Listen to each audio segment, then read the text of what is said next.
সকালে জলসা, সকালে জলসা। নারীকে আপন ভাগ্য জয় করিবার কেন নাহি দিবে অধিকার, হে বিধাতা। কথাগুলো আমাদের প্রত্যেকেরই জানা। আমাদের প্রাণের কবি বলে গেছেন আজ থেকে প্রায় ১৫০ বছর আগে। ঠিক সেই কথাগুলোকেই আবারও কাজে রূপান্তর করছেন আমাদের সাথে আজকে যারা রয়েছেন। প্রথমে তাঁদের সাথে আলাপ করে নিই, তারপর এই কথার প্রেক্ষিতে তাদের কর্মকাণ্ড নিয়ে আমরা আলোচনা করব। আমার সাথে রয়েছেন আজকে দুজন গুণী বন্ধু। প্রথমে আলাপ করব, আমাদের দিদি রয়েছেন স্বর্ণলতা সরকার। দিদি কেমন আছেন? দিদি একটু বোধহয় আমার বুঝতে পারছি না, লজ্জাই পাচ্ছেন। লজ্জা পাওয়ার কোনো কারণ নেই, কারণ দিদি সারা বছর সারা মাস ধরে যে পরিমাণ কাজ করেন এবং পিছিয়ে পড়া নারীদের নিয়ে, তাই তো দিদি? আপনার যে প্রতিষ্ঠানটা আছে তার নামটা কি? জেগে ওঠো গৃহবধূ ট্রাস্ট। জেগে ওঠো গৃহবধূ ট্রাস্ট। নামেই বুঝতে পারছেন উনি কিন্তু কাজ করেন ঘরের ভেতরে ঢুকে নারীদের নিয়ে, সেই নারীদের নিয়ে যারা জীবনের লড়াইয়ে একটু পিছিয়ে পড়ছেন। আমার মনে হয় সেই উদ্দেশ্যে কি ট্রাস্টটা তৈরি করেছিলেন আপনি? না, শুরুটা করেছিলাম খুব ক্যাজুয়ালভাবে। আচ্ছা। তারপরে চলতে চলতে যেটা দেখলাম, হ্যাঁ, মানে শুধু মহিলা বলে না, আমার ট্রাস্টে কিন্তু পুরুষও আছে। অবশ্যই আমাদের সাথে হ্যাঁ, একজন দাদা তো রয়েছেন যার জন্য আজকে আমরা পুরুষদেরকে দিয়ে, কারণ হ্যাঁ, পুরুষ সমাজে হ্যাঁ, আমরা তাদেরকে নিয়ে যদি কাজ না করি না, হ্যাঁ, অনেকটাই আমরা পিছিয়ে পড়ব। যার জন্য অবশ্যই। সচেতন হওয়াটাই হচ্ছে লক্ষ্য আমাদের। ও আচ্ছা, বাহ, এই উদ্দেশ্যটা মহতী। আর আমারও কোথাও মনে হয় একজন পুরুষের মানে জীবনে সার্থক হওয়ার পেছনে যেমন একজন নারীর হাত থাকে, ঠিক একইভাবে নারীদেরও যদি বেরিয়ে এসে কাজ করতে হয় তাহলে ঘরের মানুষগুলো এবং সমাজের সমর্থনটা বোধহয় সবার আগে প্রয়োজন, তাই না? অ্যাকচুয়ালি নারী পুরুষ কিন্তু অপরের পরিপূরক। একদম, এবং অপরিহার্য। হ্যাঁ, আমরা সবসময় ভাবি যে পুরুষ শাসিত সমাজে আমরা পিছিয়ে গেছি। না, আমরা ওটা পিছিয়ে তখনই যাই আমরা সচেতন নই বলে। সচেতন হলে অবশ্যই এগিয়ে যাব। আর সাথে পুরুষ থাকলে সেখানে অনেক কিছুই আমরা মহিলারা, যেটা আমি নয় সেটা চাণক্যও বলেছেন, মহিলারা একসাথে 6টা কাজ করতে পারে, 5টা কাজ করতে পারে, যেটা পুরুষের পক্ষে সম্ভব নয়। এই জন্যই বোধহয় মহিলাদের দশভুজা বলা হয়। তারা সবটাই করতে পারে, তারা ঘরেও করতে পারে, তারা বাইরেও করতে পারে, তারা সবটাই করতে পারে। তবে অবশ্যই আমাদের সাথে যদি আমাদের ঘরের মানুষেরা, সমাজের পুরুষেরা প্রত্যেক নারীর পাশে থাকে, সেই লড়াইটা বোধহয় জোরদার হয়, তাই না? হ্যাঁ, সেটা ঠিক আছে। লড়াই করার জন্য মানসিকতা তৈরি করতে হয়। যে কোনো কাজ করার জন্য আপনার ইচ্ছা শক্তিকে অনেক বেশি প্রকট করতে হবে। একদম। আজকে আমাদের সাথে দাদা রয়েছেন। আপনি যেরকম বললেন যে, নমস্কার। আচ্ছা দাদা, আপনার নামটা কি? আমার নাম শ্রী প্রিয়াংশু বিশ্বাস। আচ্ছা, আর আপনি দিদির সাথে, স্বর্ণলতা দিদির সাথে কতদিন ধরে যুক্ত আছেন সেটা যদি বলেন। অনেক দিন ধরেই যুক্ত আছি। এবং মানে আমার সৌভাগ্য যে এমন একটা মানুষের সান্নিধ্যে সৌজন্যে আমি আসতে পেরেছি, এ আমার কাছে বিরাট গর্বের ব্যাপার, আনন্দের ব্যাপার। আচ্ছা আচ্ছা, আমরা আবার কথায় যাব, কিন্তু আজকে প্রথমে আপনি বলুন আমাদের প্রথমে কি শোনাচ্ছেন। আমি একটু যদি ভূমিকা করি খুব ভালো হয়। এতক্ষণ যখন গৃহবধূ জেগে ওঠো গৃহবধূ ট্রাস্টটা নিয়ে কথা হলো, তো অনেক কথাই উঠলো দশভুজা এবং সমাজের মধ্যে থেকে, ঘরের কামরার মধ্যে থেকে অনেক কাজ করার নারী দশভুজা, সে তো বটেই। আমার বাবা একটা কথা বলতেন, তার আগে অলিভার গোল্ডস্মিথের একটা কথা বলি। উনি বলতেন নারী শক্তি, নারী এমন একটা মাধ্যম, এমন একটি মানে কি বলবো, একটা ফেনোমেনন, তাকে আপনি যা দেবেন সেটা 100 গুণ করে উনি ফেরত দেন। যদি আপনি তাকে আনাজ দেন, শস্য দেন, আপনাকে খাবার তৈরি করে দেবেন। তাকে আপনি সুতো দিন, আপনাকে পোশাক করে দেবে। তাকে আপনি ভালোবাসা দিন, আপনাকে ঘর উপহার দেবে। আপনি তাকে যাই দেবেন, এমনকি তার সাথে যদি আপনি সান্নিধ্য বা তার ভালোবাসা, তার মধ্যে যেন তাকে যদি আপনি আগলে রাখেন, সে আপনাকে সন্তানও পর্যন্ত উপহার দেবে, যে আপনার জীবনকে আলোকিত করবে। নারীর উপস্থিতি বিশ্ব ব্রহ্মাণ্ডের সবচেয়ে বেশি ভালো। আমার বাবা একটা কথা বলতেন, ওম্যান, WOMAN, অর্থাৎ WOE প্লাস MAN। উ মানে হচ্ছে দুঃখ, দুর্দশা, যন্ত্রণা। এই দুঃখ, দুর্দশা, যন্ত্রণা নিয়ে যারা এই সংসারটাকে, পৃথিবীকে ধরে রেখেছে, তারাই হচ্ছে ওম্যান। কষ্টগুলোকে কিভাবে চেপে সুন্দর করতে হয় এনাদের থেকে ভালো কেউ জানে না। এবং তারা যখন পাশে থাকেন তখন মনে হয় সব যেন আলোকিত হয়ে উঠেছে, আর কিচ্ছু প্রয়োজন নেই। বিশ্ব ব্রহ্মাণ্ড একদিকে আর নারী একদিকে, মহিলা একদিকে। সে মা হোক, বোন হোক, বান্ধবী হোক, যাই হোক, কোন কি রূপে যে ঈশ্বর হয়ে তিনি তার কাছে আসবেন আমরা জানি না। নারীর জায়গা অনেক বড় জায়গা, সেগুলো তাকে চেনা, বোঝা কারোর পক্ষেই সম্ভব নয়। ভগবান ব্রহ্মাও পারেননি। এবং আমি জানি না, এই কথাটা অনেকে খুব মানে তির্যকভাবে বলেন যে নারীকে চেনা, একটা গানও আছে বোধহয়, উত্তম বাবুর লিপসে আছে। তো নারীকে চেনা সহজ নয়, কিন্তু আপনি যেভাবে বলছেন আমার মনে হয় আমরা দুজন দুপাশে বসে অনেকটা গর্বিত হচ্ছি, তাই না দিদি? একদম প্রিয়াংশুবাবুর কথাতে সত্যি কথাই। আমি জানি না দর্শক আপনারা শুনছেন যে এত সুন্দর করে উনি বললেন, আজকে সকালটা সত্যি শুভ হয়ে উঠবে। আমরা কথায় যাব, কিন্তু প্রথমে কি শুনবো? প্রথমে আমি এত সুন্দর একটা গোছানো অনুষ্ঠান, তা আমার মনে হচ্ছে একটু ছড়িয়ে দিই, একটু চারিদিকে ছিটকে ছড়িয়ে একেবারে অগোছালো করে দিই। তো ছড়াতে গেলে তো ছড়া প্রয়োজন, তো আমি ছড়াকার হিসাবে একটা ছড়া বলছি। সেই ছড়া আমি এই কিছুটা নারীর স্পর্শ বা নারীর সান্নিধ্য আসবে, অর্থাৎ শাশুড়ি মায়ের যে স্নেহ জামাইয়ের উপরে, সেইটা রবীন্দ্রনাথ ঠাকুরের জীবনে কেমনভাবে এসেছিল সেটা অনেকের হয়তো অজানা। আমি সেই একটা দুর্মূল্য ঘটনা ছড়ার মাধ্যমে সুন্দরভাবে আমি উপস্থাপন করছি। তারপরে ধীরে ধীরে আমি যে কবিতাগুলো লিখি, যেমন উনি নারী কষ্টের, নারীর যে সৌন্দর্য, তার উপরে যখন কষ্ট, দুর্দশার যে একটা মলিনতা চেপে যায়, ঘিরে ধরে, ওনারা সেগুলোকে রিমুভ করে দেন, সেগুলোকে সরিয়ে দেন, মানে সেগুলোকে অপসারণ করেন। তো সমাজের মধ্যে যে সমস্ত দুর্নীতি, যে সমস্ত বাজে জিনিসগুলো আছে, সেগুলোকে আমি আনন্দের মাধ্যমে, ছড়ার মাধ্যমে, মজার মাধ্যমে, ইন্টেন্স ইমোশনের মাধ্যমে, হাসির মাধ্যমে, মজার মাধ্যমে, মানুষ তো হাসতে ভুলে গেছে, সেভাবে উপস্থাপন করি।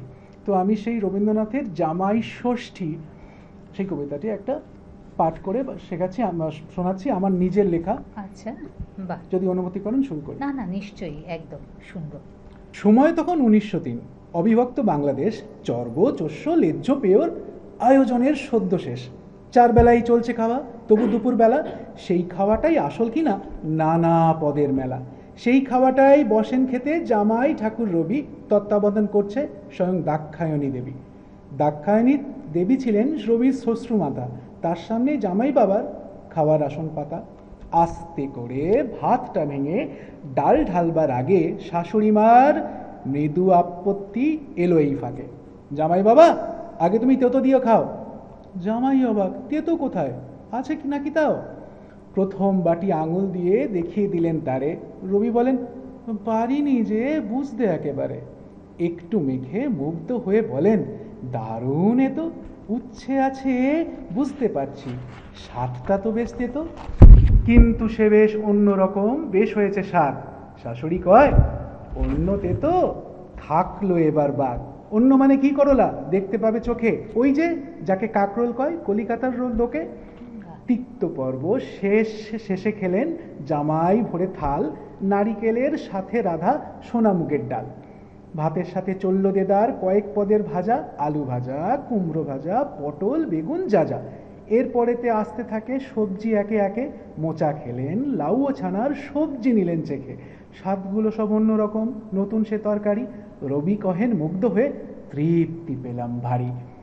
যদিও রবি দীর্ঘদেহের ছিলেন অধিকারী, কিন্তু তিনি পরিমাণে খুবই স্বল্পাহারী। যেই পরিমাণ ভাত তিনি নেন, কিসের কবতুল, ছোট পাখির আহার বলেই সবার হবে ভুল।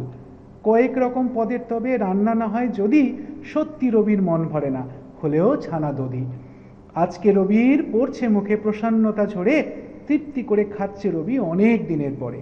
গোলমরিচের ডাঁটগুলোকে সবাই কহে চই, বেশ জমিয়ে রান্না এলো চই দিয়ে মাছ কই। মাছের কথা শুনেই উঠল শিরশিরিয়ে গা, বললে, আমি একদমই যে আমিষ খাই না মা। শ্বশ্রুমাতার মুখটা হলো একেবারে কালো, বললে, কত কষ্ট করে রেঁধেছিলাম বলো, শহরে তো যায় না পাওয়া ওসব জিনিস টাক, বেশ তাহলে চৈকইটা সরিয়ে নিচ্ছি থাক। জামাই বাবা চুপ রইলে মাথা নিচু, অস্ফুটেতে বললে রবি ভেবেই যেন কিছু, থাক সরানোর দরকার নেই, নিচ্ছি আমি খেয়ে, এটা আগেও খেয়েছিলাম ওনার কাছে পেয়ে। একটু দূরে দাঁড়িয়েছিল ভৃত্য উমাচরণ, কাণ্ড দেখে অবাক হলো, বলেই ফেললো মরণ। কুচকে ভ্রু দেখলো সবই, ভাবলো মনে, এ কি বাবা মশাই কাণ্ড কেমন করেন দেখো দেখি। সেই যে সেবার গেলেন ওনার মা ঠাকুরুন চলে, এত সাধ্য সাধন করেও আমিষ নাহি ছুলে, মাছ খাওয়াতে পারলাম না এক ফোঁটাও চেয়ে, আজ শাশুড়ি যেই বলেছে অমনি নিলেন খেয়ে। নমস্কার। আরে বাবা, অসাধারণ, অসাধারণ লাইন দুটো বেশ বেশ বেশ বেশ দারুণ পুরোটাই। মানে অসাধারণ একটা নিবেদন, বুঝতে পারছি বেশ এপিসোডটা জমে উঠেছে। আর এই যে দাদা যেরকম বললেন যে ছড়িয়ে দেবেন, একদমই না, আমরা রয়েছি গোছানোর জন্য, কাজেই ছড়ানোর কিচ্ছু নেই। আর এইগুলোতে, এই লেখাগুলোতে আমরা বেশ সমৃদ্ধ হচ্ছি। আর চলে যাব পরের লেখায়, কিন্তু তার আগে জিজ্ঞেস করবো আপনার প্রফেশনটা কি? আমি একজন সামান্য স্কুল শিক্ষক। এই সামান্য কথাটা বলাটা বোধহয় ঠিক নয়, কারণ আমরা জানি শিক্ষকেরাই সমাজের মেরুদণ্ড এবং তারাই কিন্তু একটা আস্ত সমাজ তৈরি করেন। আমি এখানে হাত জোর করে ক্ষমা চেয়ে নিয়েছি কোটানকোট সামান্য শব্দটা বলার জন্য। আমার নিজের ধ্যান ধারণা থেকে আমি কথাটা বলেছি। আমি এই সমস্ত শিক্ষককুলের সম্পর্কে বলছি না। আমার যারা শিক্ষকদের আমি পেয়েছি, যাদের কাছ থেকেই কিছু শিখি, তিনিই তো শিক্ষক, সে বয়সে ছোট হোক বড় হোক। কিন্তু আমার যে সামান্য কোটানকোট যে কথাটা, এটা বলেছিলেন আমার বাবা। আমার বাবা বলেছিলেন যে ওনাদের তখন কথায় মানে চোতা, কোট আনকোট চোতা, মানে সার্টিফিকেটে ওনারা চোতা বলতেন, যে চোতা দিয়ে কি হবে, তুই যদি সৌজন্যবোধ না শিখিস, কথা বলতে না শিখিস, লোককে মানে শ্রদ্ধা করতে না জানিস, তাহলে তোর শিক্ষার কোনো দাম নেই। উনি বলতেন যে মানুষকে মানে অপমান করতে কিছু লাগে না, কিন্তু শ্রদ্ধা করতে যোগ্যতা লাগে। এক্স্যাক্টলি। তো আমার মানে আরেকটা কথা, মানে আমার যে জীবনটা বদলে দিয়েছে, আমি একজন ব্যাংক কর্মী ছিলাম, মানে সেখান থেকে ছেড়েই আমার শিক্ষকতা প্যাশন হওয়ার জন্য আমি ব্যাংক ছেড়ে স্কুলে এসেছি। তো সেই প্যাশনটা এসেছিল শ্রীরামকৃষ্ণ পরমহংসদেবের একটা কথায়, আমার জীবনে খুব বড় একটা রেখাপাত করেছে। উনি বলেছিলেন, এই পৃথিবীতে কেউ কাউকে কিছু শেখাতে পারে না, আমরা যে কাউকে শেখাচ্ছি সেই কথাটাই ভুল। কেউ কাউকে শেখাতে পারে না, ঈশ্বর সকলের মধ্যে সব কিছু দিয়ে রেখেছে, আমাদের শিক্ষকের দায়িত্ব সেগুলোকে সাজিয়ে দেওয়া। যদি আমি না সাজাতে পারি, সেটা আমার অক্ষমতা, আমার দোষ, সেটা আমার ফল্ট, আমার সেগুলো ত্রুটি। কেমন উনি বুঝিয়ে বলছেন যে একটি স্টুডেন্টের যদি 1 থেকে 9 অবধি তার ডিজিটগুলো সে যদি না জানে, আমি তাকে সাজিয়ে অঙ্ক শেখাবো কি করে? সে যদি ক থেকে চন্দ্রবিন্দু পর্যন্ত না জানে, আমি তাকে বাংলা সাজিয়ে বোঝাবো কি করে? সে যদি এ থেকে জেড অবধি না জানে, তাহলে আমি সেগুলো তাকে ইংরেজি শেখাবো কি করে? আমার পক্ষে শেখানো কখনোই সম্ভব নয়। তো ফেনম্যানের থিওরি উনি আমাকে স্যার বলেছিলেন, যে উনি বলেছিলেন ফেনম্যান থিওরি ফলো করবে। তুমি যদি নিজে জিনিসটা ভালো করে, তোমার কনসেপ্ট থাকে, অর্থাৎ তুমি যদি একটা 5 বছরের বাচ্চাকে সহজ করে তাকে কোয়ান্টাম থিওরিও বোঝাতে পারার মতো তোমার ক্ষমতা থাকে, তবেই তুমি ঠিক শিখেছো। তখনই তোমার অসামান্য থেকে অসামান্য হতে যাওয়ার কয়েকটা স্টেপ তুমি পার করবে মাত্র। নিজেকে যতদিন সামান্য বলে ভাববে, ততদিন পর্যন্ত তুমি শিখতে পারবে। ওই জন্য আমি এখনো শিখছি, তো আমি সামান্য, বাকি টিচাররা অনেক অসামান্য, অনেক তাদের কাছে আমি গেছি, কিন্তু এখনো আমি শিখছি অনেক। না না, এটাও ঠিক আছে, সুনির্মল বসুর কথায় সবার আমি ছাত্র। আচ্ছা, এরপরে আমরা কি শুনবো? আমি ক্ষমা চেয়ে নিচ্ছি, আমি আমাদের যে শিক্ষক কুলের উপরে একটা আঘাত এসেছে, 26,000 শিক্ষকের চাকরি বাতিল হয়ে গেছে, তারা খুব কষ্ট ভোগ করছে, তাদের নিয়ে সব মিলিয়ে আমি একটা মজার কবিতা করছি। এখানে আমার কারোর মানে ভাবাবেগে বা কোনো কিছু আঘাত করা কোনো ব্যাপারই নেই, এখানে নিছকই মজা। সেখানে তাদের কষ্ট, যন্ত্রণা এবং সরকারও যে অসহায়ভাবে এই জায়গাটা ডিল করতে পারছে না, সেই সবই কিছু ফুটে উঠেছে এখানে। আমার লেখা কবিতা 26,000। উকিল বাবুর গিন্নি কাঁদেন, ওগো তুমি কোথায় হে? ছেলের আমার চাকরি গেছে, কাঁদছে, ওকে বোঝাই কে? কর্তা বলে, বোকা নাকি, কেন কেঁদে মরছে ও? ওগো শুনে হৃৎপিণ্ড কেমন কেমন করছে গো। গিন্নি চাচান, থামো তুমি, বুড়োর যত ভীমরতি, এ রোগ সে রোগ শুনেই মোলাম, আমরা কি আর দম্পতি? কর্তা বলেন, প্রাণেশ্বরী, রোগগুলো খুব মিস্টেরি, কি যে করি পড়ল হঠাৎ শনিদেবের দৃষ্টি। গিন্নি চাচার দৃষ্টি মানে? লাফাই দেখি বাচজ্ঞ, 25,000 চাকরি গেল, সবাই নাকি অযোগ্য। কর্তা বলেন, অযোগ্য কি? ঘুরছে শুনেই মন্দুটা, হাসপাতালে যেতেই হবে। কোথায়? পিয়ে কুন্ডুটা। গিন্নি বলেন, টিচার হতে ডিগ্রি লাগে দক্ষতা, সেই কোয়ালিফিকেশনের টাকাও একটা যোগ্যতা। কর্তা বলেন, সে তো ঠিকই, কথায় তোমার লজিক বেশ। প্রেশার বোধহয় নেমে গেল, আমার বোধহয় টাইম শেষ। গিন্নি বলেন, কে বোঝাবে? ধুয়ে খাবে আদর্শ, এই কর সে কর, ছোটাছুটি একেবারে বাদর্শ। কর্তা বলেন, ঠিক বলেছ, বাদর নয় গো, হনুমান। পেটটা বোধহয় খারাপ হলো, যদিও এটা হনুমান। গিন্নি বলেন, 14 লাখেই পেলুম ছেলের চাকরিটা, বেচতে হলো আমার সাদের গলার কানের মাকড়িটা। কর্তা বলেন, সত্যি কথা, বউ যে আমার রূপসী, পেটটা কেমন ফুলে আছে, ভাবছি দেব উপসী। গিন্নি বলেন, এ বংশে কেউ চাকরি পেল সরকারি, হাউস লোনে আনন্দে তাই বানাচ্ছিলুম ঘরবাড়ি। কর্তা বলেন, খুশির কথা, এতে আবার ছন্দ কি? মাথায় আবার করছে ব্যথা, রোগ বাদালুম মন্দ কি?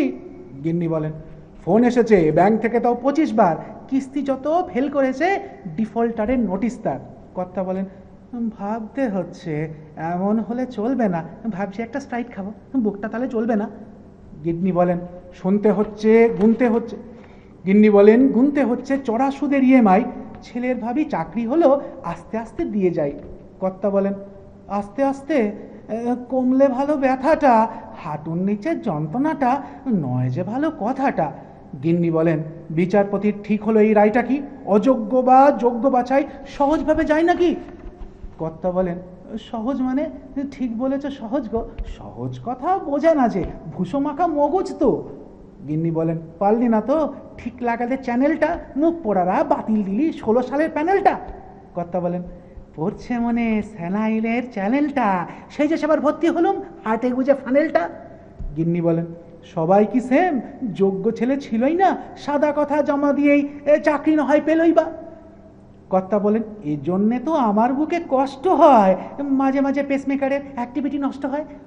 গিন্নি বলেন, চালের মধ্যে থাকে 2-4 কাকড়, তাও কোর্ট হোক বা এসএসসি, সে তোমরা পারলে বেছেই নাও। কর্তা বলেন, মগের মুলুক, গাঁজায় দিলে কটন গো, 4 হপ্তায় বেতন ফেরত, সুদে 12%। গিন্নি বলেন, বৌমা নাতি কান্না মরা কাজ যে খুব, সানাই যেন পো ধরেছে, নাতি তোমার অনুষ্টুপ।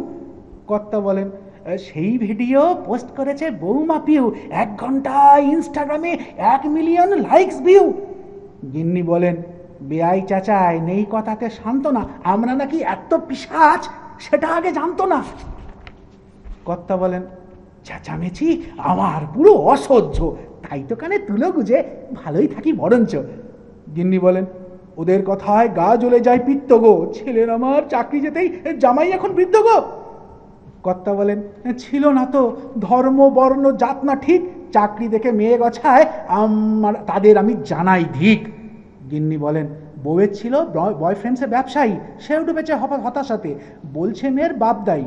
কর্তা বলেন, তবেই ভাবো মানুষ কেমন চিটিংবাজ, কিডনি আমার খিজে লেগেছে, হচ্ছে না গো কোমর ভাঁজ। গিন্নি বলেন, ওষুধ লাগে কত ভাবো খরচা তার, ভেবেছিলাম কিনবে ছেলে, বন্ধ হলো দরজা তার। কর্তা বলেন, কেজি 2 ওষুধ কিনি টেন্ডারে, কম দামে তাই ওষুধ জোটাই জনঔষধি সেন্টারে। গিন্নি বলেন, জায়গা জমি গয়নাগাটি থাকলো না, বাজার জুড়ে দেনা তবু, বাজার জুড়ে দেনা তবু কোনো কাজেই লাগলো না। উকিল বলেন, গিন্নি থামো, বিশ্রামে দাও তোমার জীব, নেগেটিভের মাঝেও আমি পেলাম খুঁজে পজিটিভ। প্রায় 26,000 গেছে চাকরি যাদের 16তে, ডিভোর্স ওই 26,000, সম্ভাবনা হলো যে সে কেসগুলো টেনে গেলে তাও ধরো বছর 6, ছেলের দেখে বানিয়ে দেব বেসরকারি বিদ্যালয়। অসাধারণ, অসাধারণ। মানে আমি জানি না প্রিয়াংশু, আমি আপনাকে আগে শুনিনি, কিন্তু অসাধারণ। আচ্ছা প্রিয়াংশু বাবু, এরপরে আমরা কি শুনবো? এরপরে আপনাদের আমি ভাবছি একটু অন্য জগতে নিয়ে যাই, যে জগৎটা বাস্তবের জগৎ নয়, সেখানে দুঃখ কষ্ট মজা হাসির একটা ককটেল রয়েছে, তবে দারুণ মজা। তবে এই ক্ষেত্রে আমি স্বর্ণলতা ম্যাডামকে অনেক অনেক ধন্যবাদ জানাবো, তার কারণ হচ্ছে আমার কবিতার এই জগতের মধ্যে ওনার একটা বিরাট অবদান রয়েছে। এবং বলতে গেলে উনি যখনই আমার কবিতা শুনেছেন সবসময় বলেছেন, প্রিয়াংশু তুমি লেখো, অসাধারণ তুমি লেখো। এবং এই যে একটা অনুপ্রেরণা, এই আমার কাছে বিরাট একটা কাজে লেগেছে। মানে এক্ষেত্রে উনি সত্যি স্বর্ণলতার মতো আমাকে মানে মানে আলোকিত করেছেন। এর জন্য ওনাকে অনেক অসংখ্য ধন্যবাদ জানাই। তো যাই হোক, তো মজার কবিতা আমার প্রচুর রয়েছে। আমি এই কিডস, যেমন উনি তো মানে মানে যক্ষা রোগে আক্রান্ত হয়েছিলেন, তো ওই যন্ত্রণায় যখন দেখছেন তার ভাইটা মারা যাচ্ছে চোখের সামনে, বাবাও মারা গেছে, স্ত্রী ছেড়ে চলে গেছে প্রচণ্ড যন্ত্রণায়, তখন তিনিও জানেন বেশ কিছুদিন পরে তিনিও মারা যাবেন। তো সেই কবিতার কল্পনায় উনি মানে কাব্য জগতের মধ্যে পালিয়ে যেতেন, আবার যখন কিছুক্ষণ পরে ফিরে আসতেন তখন আবার যন্ত্রণায় করতেন। তো এই মজার কবিতাগুলো আমার মাথায়, যখন কবিতা তো তৈরি করা যায় না, কবিতা পায়, কান্না হাসির মতো পায়। তো এই কবিতাগুলো আমার কাছে ওইভাবেই আমার সন্তানের মতো আমার কাছ থেকে জন্ম লাভ কাছে। প্রচুর এরকম মজার কবিতা আছে, আমি আপনাকে এক নাগারে শোনাতে পারি। সবই এরকম ইন্টেন্স কবিতা। এর মধ্যে আমার ঘরানাটা একটু আলাদা। আমার গুরুদেব বলতে পারেন সুকুমার রায় এবং ভবানী প্রসাদ মজুমদার, ওদের কাছ থেকেই এই কবিতা লেখার আমি একটা পেয়েছি। আর আমার বাবা ছিলেন একজন স্বনামধন্য বড় কবি, উনি প্রচুর কবিতা লিখতেন। আমার বাবা নেই এখন, তিনি মারা গেছেন 2016 সালে। বাবার কাছ থেকে অনেক কিছু শিখেছি। আর আমার মামা সুখরঞ্জন দাস, উনি আমাকে এই কবিতা লেখা ইন্সপায়ার করেছেন। আর আমার ভাই, আমার স্ত্রী সবসময় আমাকে মোটিভেট করে গিয়েছেন। তারপরে স্বর্ণলতা ম্যাডামকে পেয়েছি, আমার পথ আরও সুগম হয়ে গিয়েছে। তো যাই হোক, আমি এই একটু অন্য জগতে আপনাদের নিয়ে যাই। কবিতাটার মধ্যে আছেন দুজন কবি, কালিদাস এবং রবীন্দ্রনাথ। তো ওনারা মারা গিয়েছেন, ওনারা মারা গিয়ে স্বর্গে মিলিত হয়েছেন, এবং সেইখানে ওনারা এই বাস্তব জগতের কিছু জিনিসকে নিয়ে টানা হেঁচড়া করছেন। কবিতার নাম বিবেক চুরি। স্বর্গ জুড়ে খুব হইচই, ভীষণ কেলেঙ্কারি, চুপটি করে বসুন, আমি খবর দিচ্ছি তারই। মহাকবি কালিদাসের দুঃখ খুবই মনে, 22 মিনিট চেঁচিয়ে কাঁদেন, কেউ তবু না শোনে। ফ্যান্সি কাঁদন তাই শোনাতে গেলেন শপিং মল, ছবির মতো কান্না কবির, আবেগ বড়া জল। কবির চোখের কান্নাকে আর মূল্যকে দেয় দামে, কবির যখন কান্না ঝরে কাব্য হয়ে নামে। সাদেই কি আর আসছে কবির কান্না ভুড়ি ভুড়ি, আজ সকালে গেছে কবির পাণ্ডুলিপি চুরি। শপিং মলে ঢুকেই তিনি অবাক হলেন বেশি, রবীন্দ্রনাথ বসে আছেন মাথার উপর এসি। রুমাল ভরে শিকনি ঝেড়ে অবাক দৃষ্টি হেনে রবির পাশে বসেন কালি চেয়ারখানা টেনে। ধমকে বলেন, দেখ রে রবি, পাচ্ছি আমি সাজা, তুই এখানে এসির হওয়ায় বেশ লুটছিস মজা। ডুকরে এবার কাঁদেন কালি, বলবো কি আর ধ্যাত, নেওয়াই আমার কাল হয়েছে 22 তলায় ফ্ল্যাট। স্বর্গ ছেড়ে নরক এলাম, এমনি কি আর সাদে, কম দামে যে জমি পেলুম ডাউন পেমেন্ট বাদে। রবি বলেন, সেই নরকেই ফ্ল্যাট কিনলে জেঠু। কালী বলেন, ফ্ল্যাটটা খাসা, বাদিক ঘেঁষে বিটু। রবি বলেন, কিন্তু জেঠু সে কথা নয় থাক, নরকে তো তীব্র আগুন, পুড়েই হবে খাক। কালী বলে, বুঝলি রবি, সেসব আগের কথা, আগুন এখন নিবে গিয়ে ভর্তি লতা পাতা। যা জ্বালানির দাম বেড়েছে, আগুন কি আর থাকে? আগুন চুরি স্ক্যাম হয়েছে এই বছর 10 আগে। আসার আগেও দেখে এলুম চলছে সকালবেলা শালি জমি বাস্তু করে প্রমোটিংয়ের খেলা। ওই নরকে মাইনে উঠে চালু হতেই ভাতা, ভিআরএসের হুজুগ এলো, অবস্থা সে যাতা। কর্মীরা কেউ পার্মানেন্ট না, সবাই সিভিক স্টাফ, টাকা দিলেই বদলে যাচ্ছে পুণ্যেতে সব পাপ। এই ফাঁকেতে আমিও দুটো নীলপাত্তি গুজে সমস্তটাই হোয়াইট করাই, পাপ ছিল যা খুঁজে। কিন্তু বাবা, তার মাঝে তুই সান্ত্বনা কি দিবি, চুরি গেছে আমার স্বাদের কাব্য পাণ্ডুলিপি। তাই বলে কি বসে আছি, প্ল্যান করেছি চোস্ট, ফেসবুকে আর ইনস্টাগ্রামে খুব করেছি পোস্ট।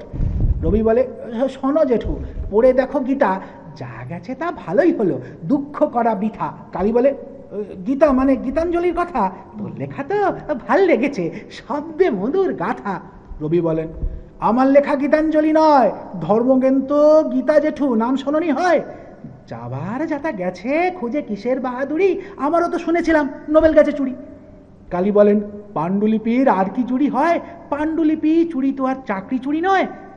আমার মেধা আমার, কেন লস করবো যেচে, বুদ্ধিজীবী হইনি তেমন, বিবেক দেব বেচে। নমস্কার। আমাদের সাথে প্রিয়াংশুবাবু এতক্ষণ অনেক সুন্দর কবিতা শুনিয়েছেন, তাই জন্য চ্যানেল ভিশনের পক্ষ থেকে এই উপহারগুলো প্রিয়াংশুবাবুর হাতে আমরা তুলে দিলাম। অনেক ধন্যবাদ আপনাদের।